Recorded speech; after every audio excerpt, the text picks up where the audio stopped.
አገጣጠሙን አሳየን ስትሉ ነበራችሁ። ይሄ ቪዲዮ ለእናንተ ነው። እዚህ ጋር የምታዩት ኪሎዋት ሃወርስ የሚባለው ወይም ትንሹ ቆጣሪ ነው። ይሄኛው በስሪ ፌዝ ነው። እዚህ ጋር እንደምታዩት ድሮይንግ አለው ከጀርባው ማለት ነው። ገቢና ወጪዎቹ በየት በኩል ማሰር እንዳለብን እዚህ ጋር ያሳየናል። እዚህ ጋር ከስር እንደምታዩት አራት ገቢዎች አሉት ማለት ነው። አራት ፒኖች አሉ። በአራቱ ቦታ አራት ገመድ ነው የምታስገቡት ስሪ ፌዝ ስለሆነ ማለት ነው። ሶስቱ ፌዝ ናቸው፣ አንዱ ኒውትራል ነው። ከላይ ያለው ደግሞ ወጪ ይሆናል ማለት ነው። እዚህ ጋር እንዴት እንደገጠምኩት አሳያችኋለሁ። እዚህ ጋር የምታዩት ገመድ 6 በ5 የሆነ ገመድ አለ።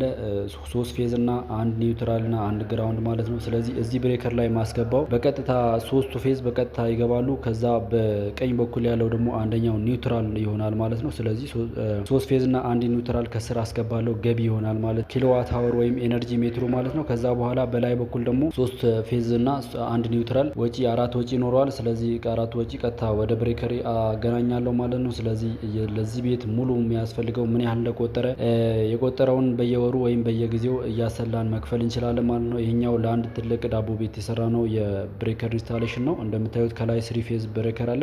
በአጠቃላይ ከመጨረሻ ሌሎች ሲንግል ፌዞች ጋር አንድ ላይ እንደዚህ ሰርተን አጠናቀነዋል ማለት ነው። ለእንደዚህ አይነት ጥራታቸው ለጠበቁ ስራዎች እና የኤሌክትሪካል እቃዎች ከፈለጋችሁ እኛ ጋር መደወል ይችላላችሁ። ኪሎዋት ሃወር በስሪ ፌዝም በሲንግል ፌዝም ከፈለጋችሁ ከነገጠማው ያላችሁበት ድረስ ድርሰን እናመጣላችኋለን። እጹብ ኤሌክትሪካልና ፊኒሽንግ። እጹብ እንደ ስማችን ድንቅ ነው ስራችን።